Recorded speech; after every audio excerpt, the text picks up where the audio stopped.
I want to talk about chakras in the Bible. Today's lesson comes from Revelation chapter 16, where the popular concept Armageddon is discussed. It is the only time in the Bible Armageddon is discussed, so let's specifically talk about it.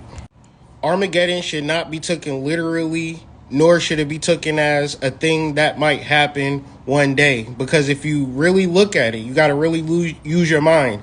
This is a decisive battle between good and evil. So ultimately, an individual is going to assume to be good, and a projection or somebody outside of you is going to be presumed to be bad.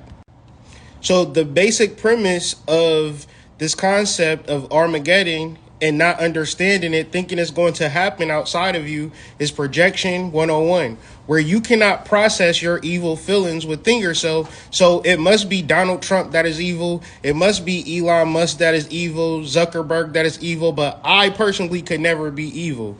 That is projection 101. So Revelation 16:16 talks about they gathered the kings together to the place that in Hebrew is called Armageddon. Revelation 16:16, 1 plus 6 is 7. So this is basically Revelation 7:7. And I'm going to tell you why this is important right now.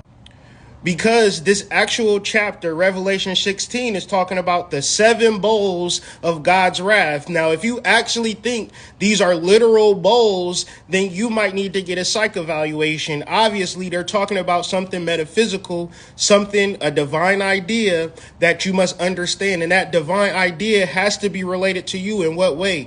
The 7 bowls are also the 7 churches, the 7 trumpets, the 7 seals.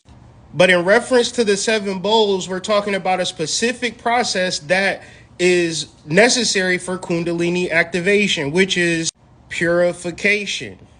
So the ultimate premise of chapter 16 is purification of the 7 chakras, because if you do not purify those 7 chakras, you are going to cause Armageddon. And what does Armageddon mean in this particular context? So I have to go through this. Hopefully I can go through this quick enough. The first angel is purifying the body. The second angel is purifying the emotion. The third angel is purifying the blood. The fourth angel is purifying the heart, or the heart chakra.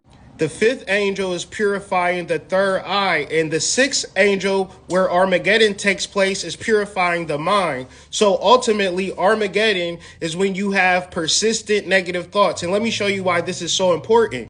We have 60,000 thoughts. 75% of these thoughts are negative, and 95% of these thoughts are repetitive. So that's